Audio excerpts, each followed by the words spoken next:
Video kali ini akan membahas mengenai materi cedera kepala. Cedera kepala merupakan suatu kondisi trauma pada kepala yang dapat menyebabkan gangguan struktural dan atau gangguan fungsional otak. Berdasarkan etiologinya, cedera kepala paling sering disebabkan oleh kecelakaan lalu lintas, kecelakaan saat olahraga, jatuh dari ketinggian, serta trauma tajam seperti luka tembak ataupun luka tusuk pada kepala. Konsumsi oksigen otak atau dikenal dengan istilah cerebral metabolic rate adalah sekitar 50 mili per menit dan cerebral blood flow atau aliran darah ke otak yang diperlukan adalah sekitar 50 mili per 100 gram jaringan otak per menit. Cerebral blood flow dipengaruhi oleh kebutuhan oksigen otak dan cerebral perfusion pressure. Pada kondisi terjadi penurunan kadar oksigen otak atau peningkatan tekanan parsial karbon dioksida, akan terjadi vasodilatasi pembuluh darah cerebral sehingga aliran darah meningkat dan kebutuhan oksigen dapat terpenuhi. Cerebral perfusion pressure merupakan tekanan yang diperlukan untuk mencapai metabolisme otak yang adekuat. Cerebral perfusion pressure yang kurang dari 50 mm raksa berisiko menyebabkan iskemia jaringan otak. Kranium merupakan suatu struktur yang volumenya tetap, sehingga apapun komponen di dalamnya, volume intrakranial akan tetap konstan.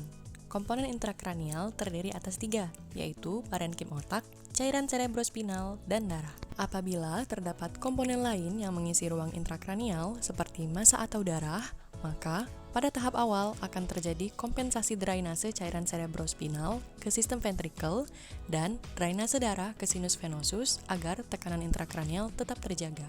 Sementara itu, volume parenkim otak tidak akan berubah. Namun, apabila massa atau perdarahan di ruang intrakranial terus bertambah, akan timbul kondisi dekompensasi akibat adanya peningkatan tekanan intrakranial.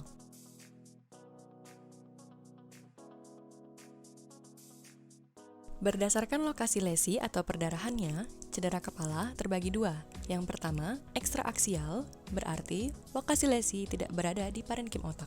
Dibedakan menjadi 3, yaitu epidural hematom, subdural hematom, dan subarachnoid hemorrhage.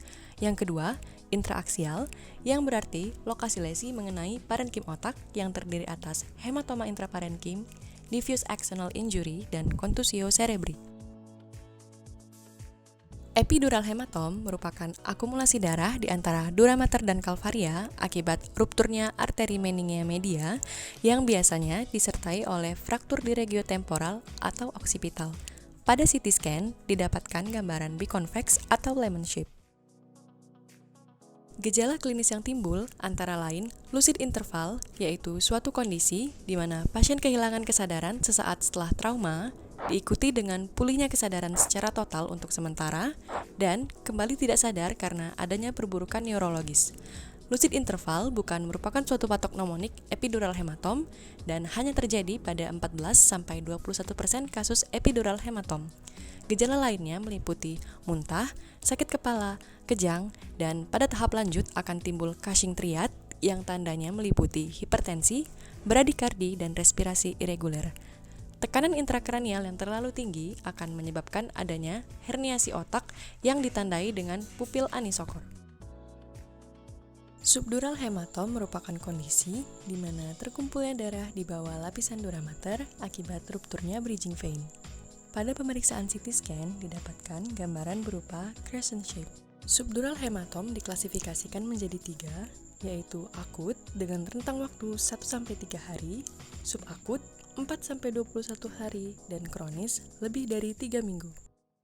Gejala klinis subdural hematom meliputi penurunan kesadaran perlahan, sakit kepala, muntah, kejang, dan defisit motorik. Subarachnoid hemorrhage merupakan kondisi terkumpulnya darah di ruang subarachnoid. Sebagian besar kasus disebabkan oleh trauma dan dapat pula terjadi spontan akibat pecahnya aneurisma. Pada CT scan didapatkan gambaran hyperdense yang mengisi ruang subarachnoid. Gejala klinis subarachnoid hemorrhage meliputi nyeri kepala hebat atau disebut dengan thunderclap headache, muntah, kejang, fotofobia, tanda meningismus, dan penurunan kesadaran.